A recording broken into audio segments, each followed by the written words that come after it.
원주의 학생 여러분,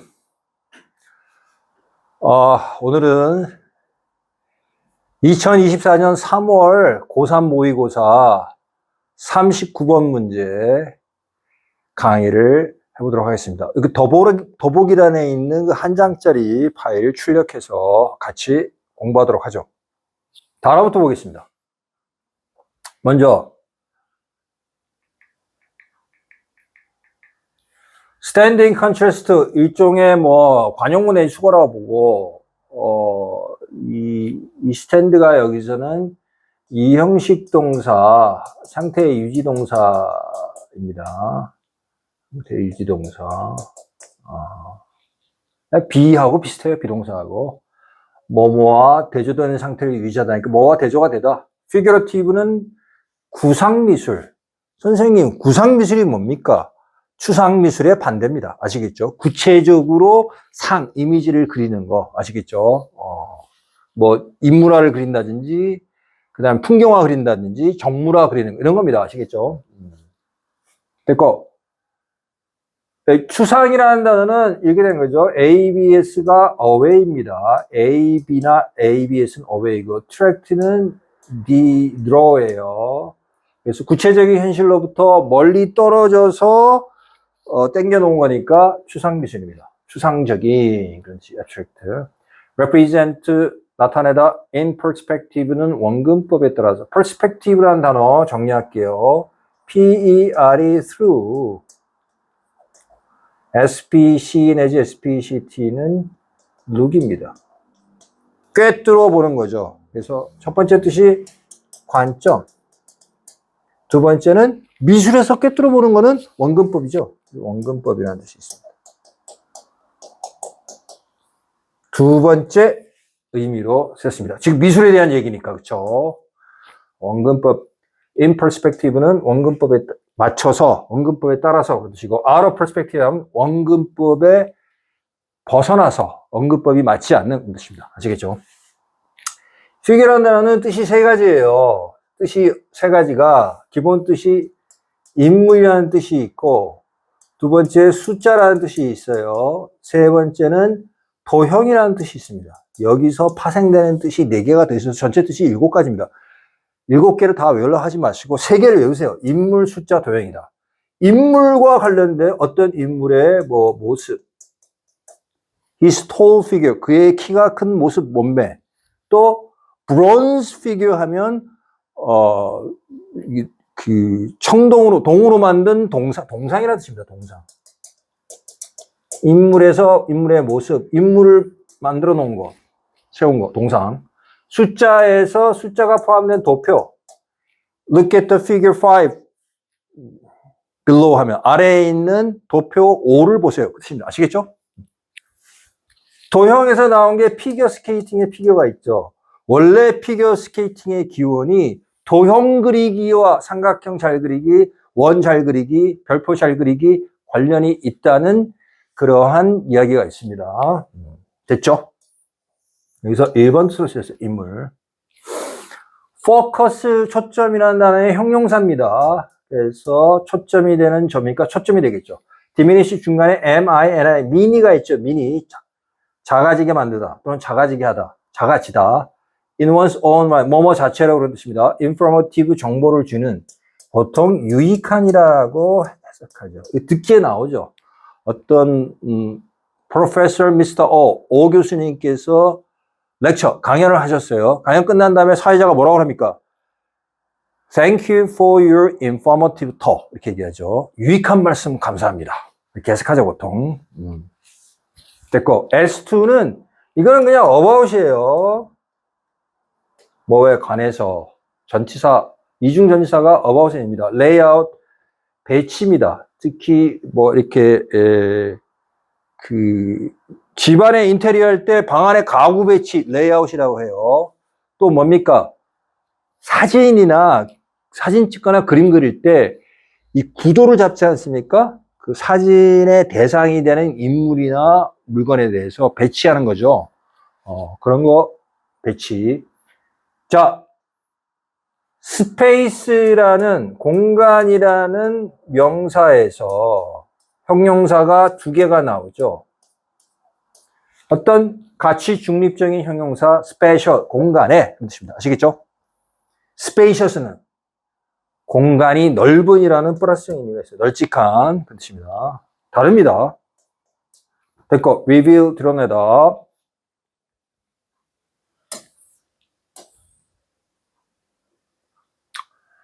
에고센트릭이라는 단어가 있죠.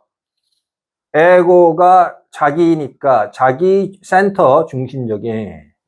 그 다음 extract는 아까 했죠. tract는 draw라는 뜻을 가진 어근이니까 바깥 ex 바깥으로 끌어내다니까 추출하다.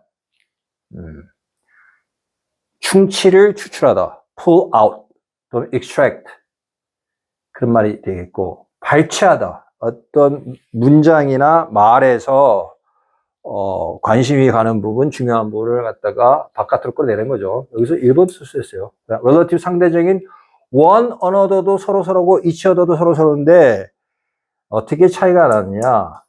그 대상이 셋 이상일 때 서로서로는 one another고 둘일 때 서로서로는 each other입니다. 아시겠죠? 이거를 미국 영어에서는 그냥 구별을 안 하고 다 each other를 쓰는 경향이 있는데 문법적으로 엄격히 따지면 차이가 있습니다. 자, 단어 정리 마무리합니다. 네, 제시문 보겠습니다. 이 글의 흐름 문제는 세 가지가 중요합니다. 글의 흐름 유형 정리하겠습니다. 글의 흐름 문제는 첫 번째, 이 지칭어구가 중요합니다. 지칭어구는 첫 번째 지시대명사, this 이것이 뭘 가르치는지 두 번째는 제진수어구. 앞에 어떤 말의 표현이 있는데 그것을 제시문이나 또 아래서 받아가지고 바꿔서 쓴 어구를 제진수어구라고 하죠.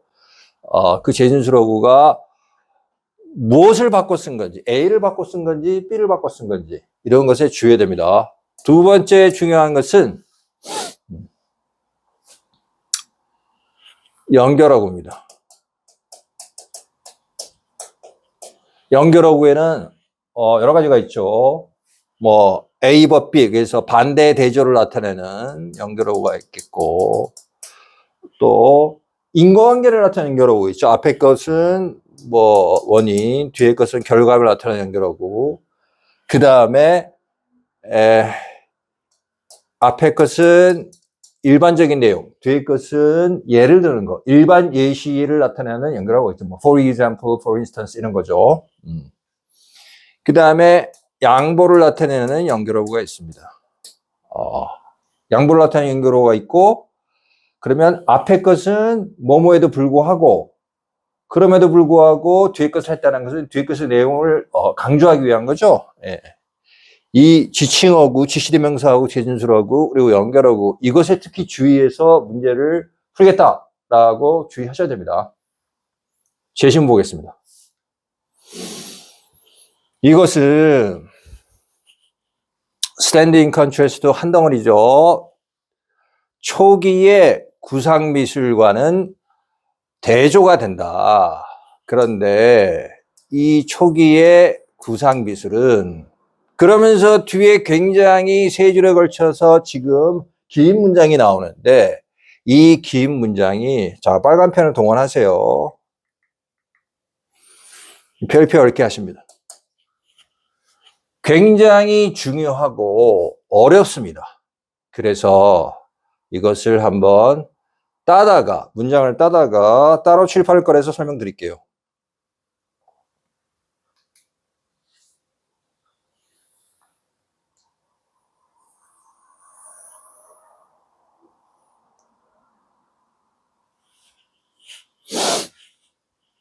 이 구문을 여러분들이 정확하게 구조적으로 이해를 하시려면 병렬구조에 대한 이해가 필요합니다. 병렬구조 설명드립니다.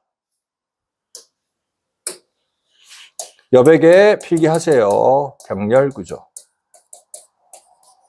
병렬 구조라는 것은 먼저 첫 번째로 어떻게 구성된 것을 병렬 구조라고 하냐면 공통관계 플러스 병렬 관계로 구조가 이루어져 있는 것이 병렬 구조입니다. 뭐 예를 들어서 A, X 플러스 Y면 이것은 수학의 분배 법칙에 따라서 AX 플러스 AY의 구조인 거죠. 해석할 때 이것을 이렇게 계속해서 요걸 X와 Y의 공통으로 연결되는 겁니다. 그리고 뭐 이 공통관계가 뭐 이렇게 X 플러스 Y 병렬 관계가 앞에 있고 뒤에 A가 붙어 있는 경우도 있고 공통관계가 또 이렇게 되어 있는 형태도 있죠. 앞뒤에 공통관계가 있고 중간에 병렬 구조가 있는 거. 그리고 가장 어려운 구조가 뭐냐면 가운데 공통관계가 들어가 있고 가운데 그 다음에 앞뒤로 이렇게 병렬 관계가 등장하는 그러한 구조도 있습니다. 예, 여러 가지 구조로 구성될 수 있다. 중요한 것은 여기서 중요한 것은 뭐냐? 이 병렬 관계에 해당되는 요소들 X와 Y는 문법적으로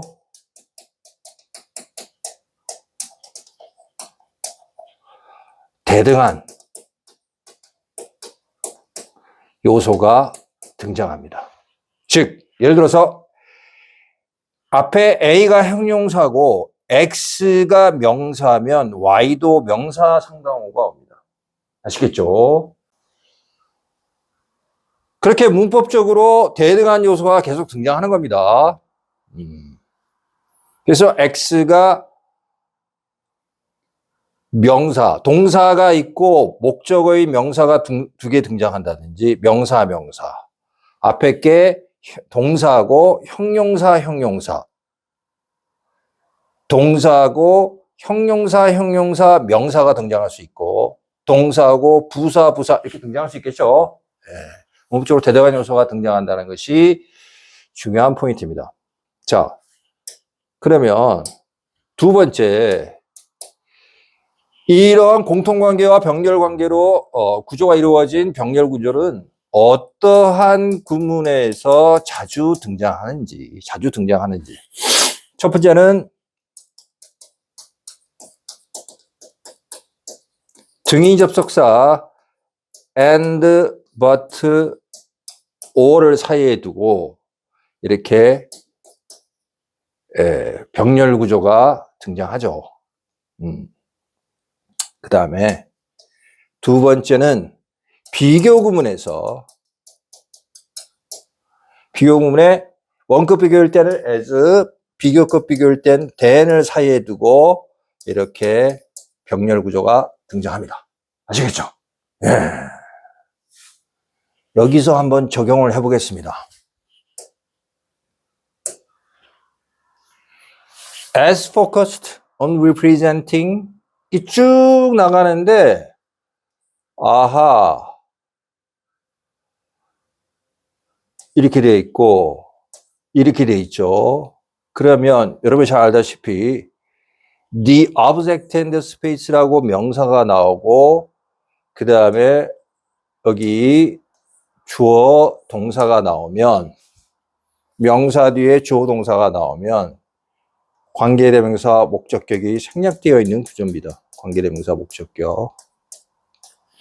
대 또는 위치가 생략되어 있죠. 그 다음에 또 as가 나옵니다. 아하!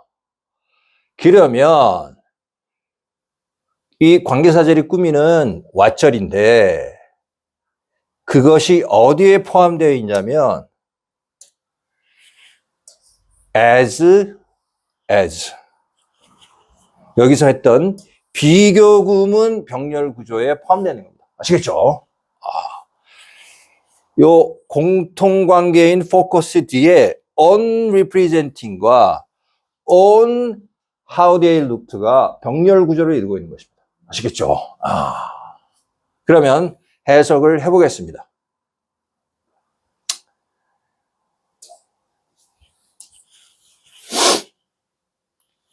아까 그 which had been as focused 이렇게 연결되니까 그 which가 받는 것이 초기의 earlier figurative painting, 초기의 구상 미술은, 초기의 구상화는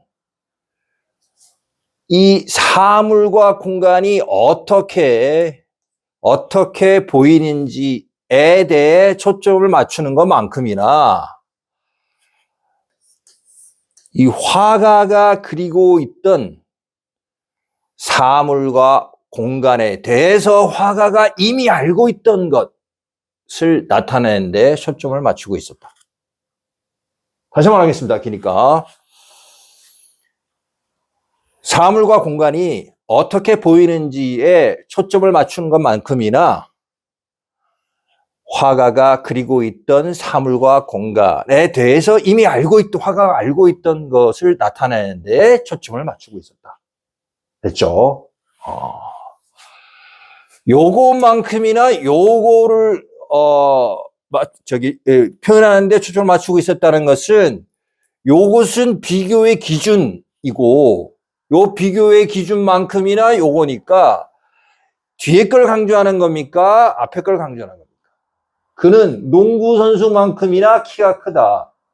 He's as tall as a basketball player면 basketball player를 강조하는 겁니까? 그가 키가 크다는 걸 강조하는 겁니까? 당연히 그가 키가 크다는 걸 강조하는 거죠. 요거는 기준이고 요것이 강조되는 내용입니다. 아시겠죠? 알고 있는 거, 이미 알고 있는 것이 이게 강조됩니다. 됐죠? 그러면 다시 돌아가서 이 전체를 다시 해석을 해보겠습니다.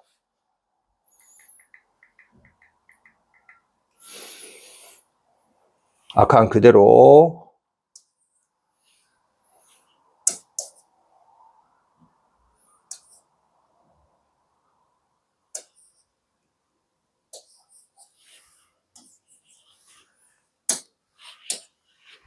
이것은 초기의 구상 미술과 대조되는데 초기의 구상 미술은 이 사물과 공간이 어떻게 보였는지만큼이나 화가가 그리고 있던 사물과 공간에 대해서 이미 화가가 알고 있던 것을 나타내는 데 초점을 맞추고 있었다. 이런 얘기죠. 자, 가장 어려운 걸 해결했으니까 밑에 것은 좀 더 속도감 있게 보도록 하겠습니다.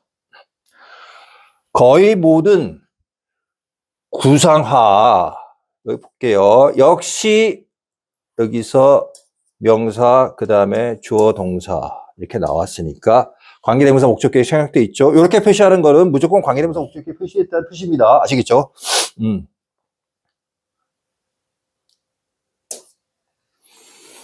우리가 현재 익숙한 거의 모든 구상화는 원근법에 따라 그려진 것이다. 그 그림들은, 즉 원근법에 따라 그려진 그림들은 그림의 초점으로부터 멀어질 때에 크기가 줄어드는 그러한 축소된 인물과 사물들을 나타낸다. 원근법에 따라 그려진 그림은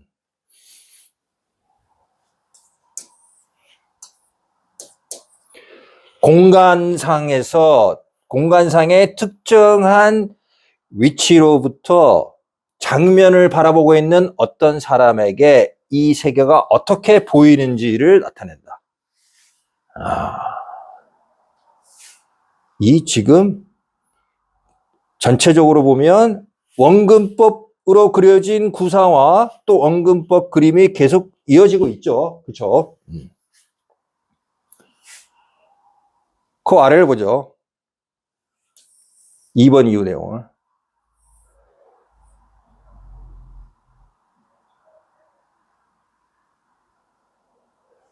이 그림들은 아름답지만, 그 자체로 아름답다. 그렇지만 그 그림들은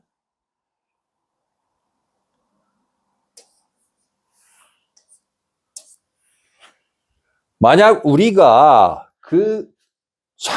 이거 장면이죠. 그 장면들을 바라본다면 우리가 그 장면들을 보았을 모습대로 장면들을 나타내지 않는다? 여기서 약간 뜨악한 느낌이 들어야 돼요. 왜 그러냐면 색깔을 바꾸겠습니다.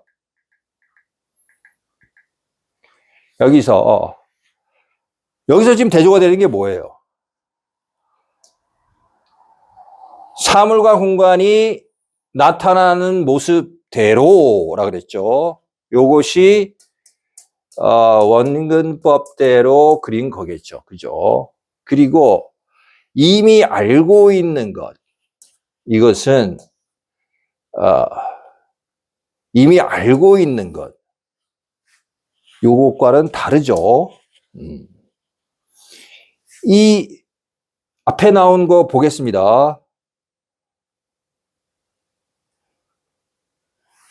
세계가 어떤 사람에게 어떻게 보이는지 이 말하고, 만약 우리가 장면을 본다면 우리가 그 장면들을 보게 되는 그대로라는 말과 이것은 똑같죠. 이것과 밑에 이 how they looked는 똑같은 겁니다. 원근법으로 그리면은 장면을 보이는, 이 장면 내지 세계를 보이는 그대로 그린다는 얘기입니다. 아시겠죠? 그런데 이번에서 not를 써서 이러한 그림은 아름답지만 우리가 그 장면을 보는 모습 그대로 나타내지 않는다 그랬죠. 따라서 여기서 갑자기 반대되는 내용이 나온 겁니다. 아시겠어요? 그러면 뭔가 반대되는 내용을 제시하는 내용이 요 2번에 들어가야 됩니다. 아시겠죠? 이것과 이 부분이 세 개가, 다시 말씀드립니다, 똑같은데 여기서 not가 들어가서 그렇게 하지 않는단 말이 나왔으니까 중간에 2번에 반대되는 내용이 제시가 되어야 되는 겁니다. 한번 확인해 볼게요. 이것은 초기의 구상미술과는 대조된다. 아하, 이것이 대조된다는 것이 여기 나온 요것이 원근법으로 그린 그림이고, 초기의 구상미술과는 대조되는데, 초기의 구상미술은 이런 사물과 공간이 어떻게 보이는지 만큼이나 더 강조된 게 이거죠. 이미 화가가 알고 있던 것에 초점을 맞춘다 그랬죠. 그렇죠? 그러니까 초기의 구상미술은 여기에 초점을 맞추고, 어떻게 보이는지에 초점을 맞췄던 것은 원근법이죠. 그러니까 2번에 들어가는 것이 맞죠. 아시겠죠? 그리고 요걸 받아가지고 these pictures, 초기의 구상미술, 초기의 구상화들은 아름답지만 있는 그대로 장면을 나타내지 않는다. 이렇게 연결되는 거죠. 아시겠죠? 자, 그렇게 해서 계속해서 보겠습니다. 실제로 문제를 풀 때는 확신을 가지고 2번이다. 그리고 다시 한번 앞에 문장과 제시문 그리고 2번 문장을 연결을 해보고 확인이 끝나면 뒤도 돌아보지 말고 다음 문제를 푸셔야 됩니다. 그렇게 하는 시간이 모자라요. 하지만 여기 연습이기 때문에 계속해서 보죠. 3번 문장.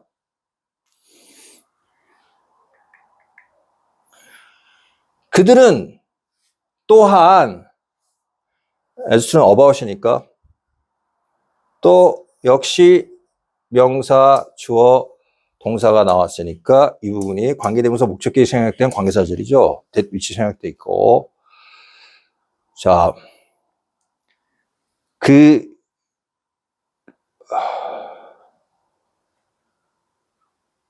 이 그림이죠. 이 그림들이 나타내는 공간의 배치에 대해서 정보를 덜 알려주고 있다. 이 the fact 뒤에 대해서는 동격절이 되겠습니다.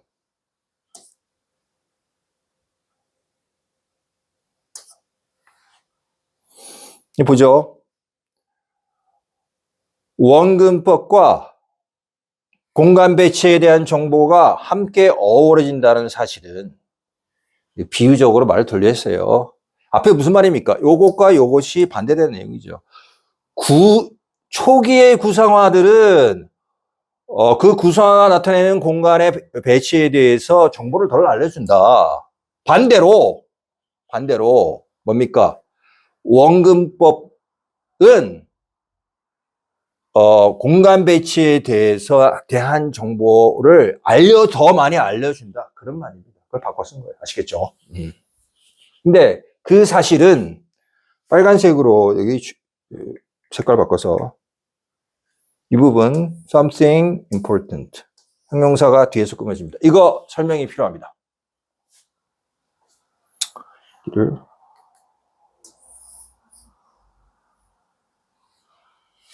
자, 이게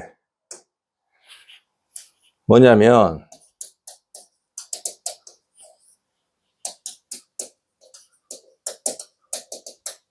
우리가 명사를 쓰면은 명사 앞에 형용사를 쓰는 것이 원칙이죠. 한 단어짜리 형용사는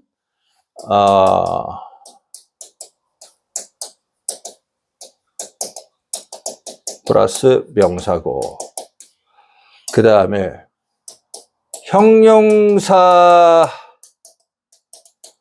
구라든지 형용사 절은 모두 명사 뒤에 쓰게 되죠.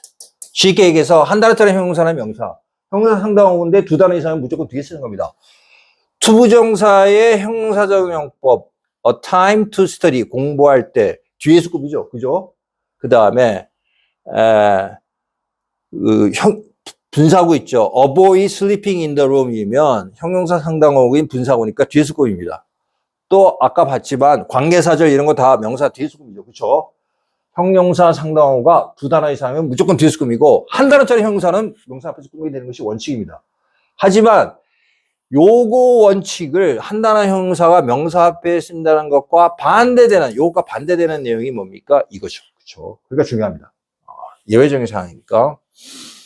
thing 또는 자, 중요합니다. 이거 필기가 외워야 됩니다. body, one, where. thing, body, one, where는 다 요 부분에 뭐가 들어가냐면 수량을 나타내는 말이 들어가죠. 그렇죠? 그래서 something, 또 뭐 anything, nothing, 또 everything 이렇게 돼 있으면 수백 년 전에 학자들이 연구를 해보니까 수백 년 전에는 some important thing이라고 썼다는 얘기죠. 이 something이 붙어서 수량을 나타내는 이러한 수량 형용사 내지 한정사와 명사칭이 붙어서 지금처럼 부정대명사 something으로 쓰이지 않고 떨어져서 쓰였어요. 그때는 some important thing이라고 했겠죠. 먼저 수량을 나타내는 말 뒤에 그 다음에 성질을 나타내는 형용사를 쓰는 것이 원칙이니까 some important thing이라고 썼었어요. 근데 세월이 지나서 이것이 붙어버렸죠. 그러면 이 important를 앞에다 쓰게 되면 important something을 쓰게 되면 어떻게 됩니까? important something 쓰게 되면 성질 형용사가 수량을 나타내는 말 앞에 오니까 수량 표현이 성질 표현 앞에 와야 된다는 수백 년 동안 이어진 원칙이 깨지는 게 됩니다. 사람의 이 습관 내지 관습이라는 것은 무섭죠. 이미 굳어진 수량 먼저, 그 다음에 성질을 뒤에. 따라서 그걸 지키기 위해서 이 important란 말을 something 뒤에 쓰게 되는 거죠. 아시겠죠? 자, 이러한 원리는 듣고 이해하시고, 그렇구나. 결과를 기억하는 게 중요합니다. think, body, one, where는 전부 다 수량, some, any, not every 수량사가 들어갈 수 있기 때문에 think, body, one, where는 한 나라짜리 형용사를 뒤에 쓴다. 네, 이것이 별표 3개짜리 내용이 되겠습니다. 네. 다시 본문으로 가죠.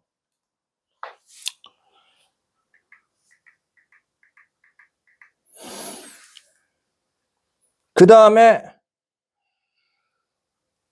아주 중요한 내용이 나오죠. 빨간색으로 색깔 바꾸세요. 이 부분이 부정어구, 조동사, 주어, 동사 이렇게 됩니다. 부조주동. 자, 요거는 중요하기 때문에 또 따로 문장을 한번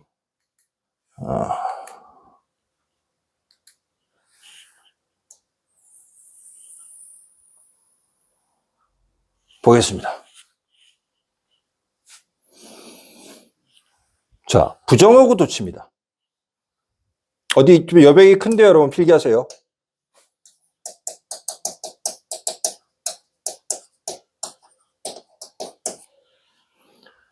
부정어구 도치는 일단 이해부터 하죠. 용어를. 부정어구 전치로 인한 이 말이 지금 생략이 되어 있고, 도치라는 것은 정치하고 반대죠. 올바른 위치, 즉 주어 플러스 동사의 반대에 뒤집을 도자의 위치가 뒤집어져 있다. 그래서 요것은 동사 플러스 주어. 그렇죠? 문장의 일반적으로 올바른 위치는 주어 플러스 동사가 아니고 동사 플러스 주어의 어순으로 쓰였다는 겁니다. 그럼 부정어구 도치를 갖다가 이해하기 쉽게 풀어서 설명하면 용어를, 부정어구가 문장 맨 앞에 위치함으로 인해서 동사 플러스 주어 어순으로 된 것, 그 뜻입니다. 아시겠죠? 부정어구가 문장 맨 앞에 위치함으로 인해서 동사 플러스 어순으로 된 것, 그것이 부정어구 도치입니다. 그러면 어순이 어떻게 되느냐? 어순은 두 가지가 있습니다. 일반 동사나 조동사를 쓰는 경우는 부정어구, 조동사, 주어, 동사수로 씁니다. 이 조동사에는 완료를 나타낸 have 동사라든지 또 일반 조동사 can, may, will, 또 이런 것들이 없을 때는 억지로라도 만들어주기 위해서, 조동사를 만들어주기 위해서 조동사 do, does, did를 끼워넣게 되어 있습니다. 아시겠죠? 이게 중요합니다. 비동사가 쓰일 때는 부정어구, 비동사, 그 다음에 주어를 씁니다. 그래서 부조주동 아니면 부비주 이렇게 쓰게 되어 있죠. 비동사의 경우에 어순이 약간 다른 것은 이걸 자세히 보면 알 수 있죠. 비동사가 조동사의 역할과 일반 동사의 역할을 동시에 하고 있기 때문에 그런 겁니다. 아시겠죠? 네. 근데 이게 뭐 굉장히 낯설게 보이지만 이 어순들이 사실은 낯선 게 아닌 게 우리가 중학교 1학년 때 배웠던 의문문 도치하고 똑같아요.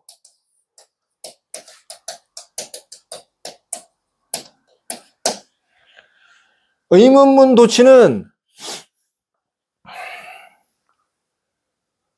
보세요. 의조, 주동, 의문사, 조동사, 주어, 동사 순으로 쓰였죠. 평서문과 달리 어수를 이 순서로 도치해서 배치해야 어떤 사실을 있는 그대로 표현한 평서문이 아니고 뭔가를 물어본다는 의문문이 되겠죠. 그래서 What do you want? 비동사가 나올 때는 똑같습니다. 의비주 해서 어떻게 지내니? How are you? 우리가 중학교 1학년, 2학년 때 배웠던 거죠. 여기서 의문문 도치의 어순 의조주동 의비주에서 의문사를 지우고 부정어구를 집어넣으면 이것이 부정어구 도치의 어순이 되는 거죠. 아시겠죠? 예. 그렇게 해서 지금 요 어순이 지금 쓰인 겁니다. 부정어구, 조동사, 주어동사. 아시겠죠? 예. 본문 보겠습니다. 우리는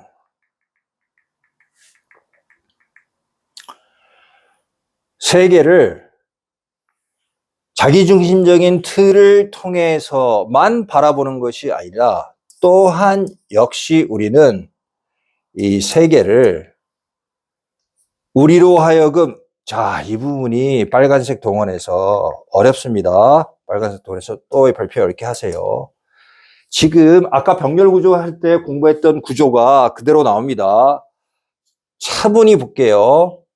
여기 AND가 있고 또 AND가 있죠. 그리고 여기 중간에 objects가 공통관계고 distance to size of는 이거는 A 플러스 B X의 구조고 공통관계 병렬관계. 그리고 또 요것은 C 플러스 D가 뒤에서 또 병렬관계가 앞에 있는 오브젝트 X를 공통적으로 꾸며주는 겁니다. 어떻게 된 거냐? A 플러스 B, X, C 플러스 D 해가지고 이 중간에는 오브젝트가 공통관계 역할을 하고 앞에 있는 distance와 size of가 A 플러스 B, 뒤에 있는 relative to us와 relative one another가 C 플러스 D 구조로 앞에 병렬관계 이룬 것, 뒤에 병렬관계 이룬 것이 다 공통적으로 오브젝트를 꾸며주는 겁니다. 어렵죠? 예. 그렇습니다. 그러면 이걸 해석을 해보면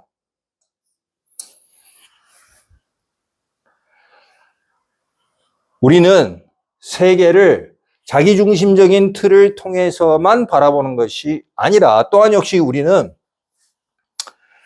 우리로 하여금 우리에게 상대적이고 서로끼리도 상대적인 사물들로부터의 거리와 그 사물들의 크기에 대한 정보를 추출할 수 있게끔 해주는 방식으로 세계를 바라본다. 와. 그러면 아까 서로 대조되는 게 있었죠? but를 통해서 대조되는 두 가지가 뭡니까?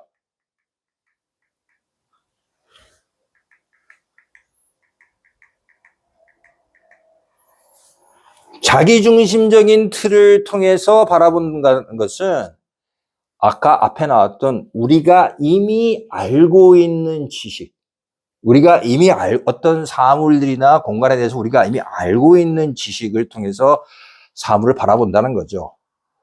요렇게 바라보는 게 뭡니까? 초기에 구상하죠. 그쵸? 자, 우리에게 상대적이고 서로 사물들끼리 서로 상대적인 사물들의 로부터의 거리와 크기에 대한 정보를 추출할 수 있게끔 하는 방식으로 바라본다. 이게 뭡니까? 원근법으로 세상을 바라보는 거니까 지금 현재의 원근법으로 그려진 그림을 나타내는 겁니다. 아시겠죠? 예, 이렇게 말을 바꿔 쓴 겁니다. 여기까지 정리했습니다. 여기를 다시 보면 문제풀이와 직결되는 부분만 1번 정리하고 마무리하도록 하겠습니다. 어렵습니다. 여기 제시문에 나타난 건 두 가지가 대조돼 있죠. 화가가 이미 알고 있는 것을 나타낸다. 그 다음 사물과 공간이 어떻게 보이는지에 초점을 맞춘다. 두 가지가 대조되는데 동그라미 1번 문장에서는 원근법에 따라 그린 그림은 어떤 사람에게 새가 어떻게 보이는지를 나타낸다니까 요거하고 관련된 거죠. 그쵸? 그거 받아서 계속 쓴 겁니다. 요거 관련된 거. 요걸 받아가지고 이렇게 표현한 거죠. 그런데 이러한 그림들은 이러한 그림들은 보이는 대로 나타내지 않는다 그랬죠. 그래서 요 원근법대로 그리는 게 아니고 이미 알고 있는 대로 그리는데 초점을 맞춘다는 것이 이러한 그림이 되니까 여기에 2번에 들어가야 된다는 얘기입니다. 아시겠죠? 요약해서 얘기하자면 제시문에 나타난 그것들이 나타나는 모습 어떻게 보이는지는 원근법에 따른 거고, 요것도 원근법에 따른 거고, 요 부분도 원근법에 따른 것이니까 그렇게 하지 않는다고 그랬으니까 반대되는 내용인 우리가 이미 알고 있는 것에 초점을 맞춘다는 내용이 2번에 들어가야 됩니다. 아시겠죠? 예. 상당히 어려운 문제였습니다. 최근 모의고사 중에서 난이도로 치면 가장 어려운 문제. 예. 문제 유형도 어려웠고, 각종 재진술로구를 써서 앞에 표현한 것을 계속 바꿔서 표현하고 있고, 그 다음에 또 뒤에 가면 뭐가 나옵니까? 부정어구 도치가 나오죠. 이 부정어구 도치는 워낙 중요한 사항이기 때문에 다음번에 시간을 내서 보충 강의를 찍도록 하겠습니다. 네, 마무리합니다. 감사합니다.